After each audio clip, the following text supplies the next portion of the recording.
सनातन का अर्थ धर्म ही नहीं। अब जो आर्य समाज है या एक हिंदू धर्म है, ये जीवन पद्धतियां हैं। सनातन धर्म और आर्य धर्म दोनों एक दूसरे के विपरीत क्यों? अब सनातन और हिंदू धर्म जो दो शब्द हैं, हाँ जी, तो हम शब्दों से ही यदि जानने का प्रयास करेंगे, सनातन का अर्थ धर्म ही नहीं है। सनातन का अर्थ है सदा रहने वाला। सदा रहने वाला। फिर इस शब्द की स्थापना कब हुई? मतलब ये शब्द आया कैसे? अगर ये शब्द सृष्टि के प्रारंभ से है और इस सृष्टि के नहीं, इसके पूर्व की जितनी सृष्टियां हुई हैं उन सबको भी ये लेकर के चलता है। सनातन का अर्थ तो सदा से है। फिर ये जो सनातन दो शब्द है, हैं, दो शब्द हैं, मैं बताता हूँ। जी। एक पुरातन, एक सनातन। आप गूगल, आज के टाइम में गूगल सबसे अच्छा शिक्षक है। जिस चीज का ना पता हो गूगल से पूछ लो। यद्यपि वहां बहुत सारी भ्रांतियां भी रहती हैं, उनका समाधान भी हम शास्त्रों से या विद्वानों से समय समय पर लेते रहें।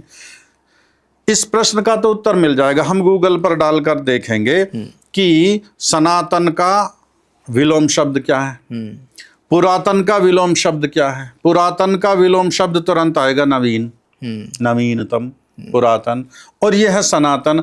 तो सनातन का अर्थ आएगा, विलोम शब्द आएगा नश्वर। सनातन का अर्थ है जो सदा से रहने वाला, और इसका विपरीत जो सदा नहीं रहने वाला। तो धर्म का अर्थ इस सनातन शब्द से कदापि नहीं है। सनातन का अर्थ है सदा से रहने वाला। अब जो आर्य समाज है या एक हिंदू धर्म है, ये जीवन पद्धतियां हैं।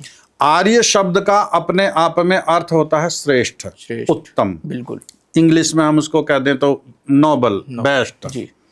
अब यह है कोई भी व्यक्ति जिसका गुण, कर्म, स्वभाव, विद्या, संस्कार, आचार, विचार, व्यवहार श्रेष्ठ हो, वही आर्य है। वही आर्य है। वह हिंदू हो, वह मुस्लिम हो, वह सिख हो, वह ईसाई हो, वह भारतवासी हो, या वो विदेश में रहने वाला हो। फिर ये हिंदू की ही दोनों नींव माने जाते हैं, सनातन धर्म भी और आर्य धर्म भी।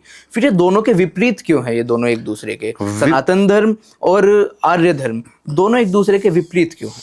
विपरीत कदापि नहीं है, विपरीत नहीं है। वो थोड़ी सी समाज में जो भ्रांति फैली हो रही है, उसके कारण हमें ऐसा लगता है कि ये दोनों विपरीत हैं।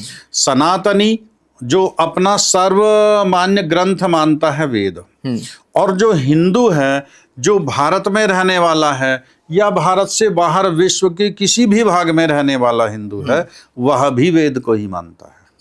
अंतर केवल इतना है, जो आर्य हैं वो वेद का पठन पाठन निरंतर करते हैं, तो वे वेद से जुड़े हुए हैं। ठीक है।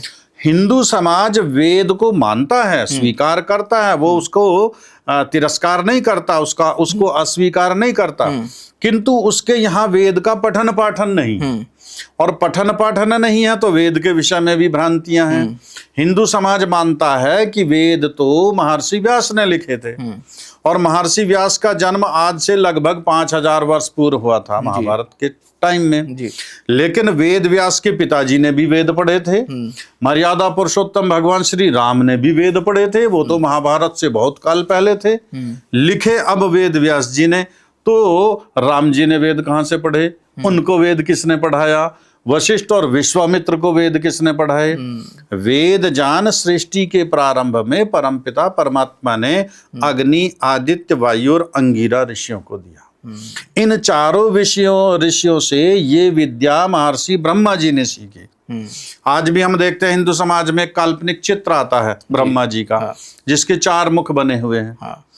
अब एक बालक, एक बार हम एक कार्यक्रम में थे तो एक बालक ने प्रश्न पूछ लिया हमसे कि आचार्य जी, ये जो ब्रह्मा जी के 4 मुंह हैं, ये ब्रह्मा जी सोते कैसे होंगे? जब सोएंगे एक मुंह तो दबना ही है जब चारों तरफ मुंह है।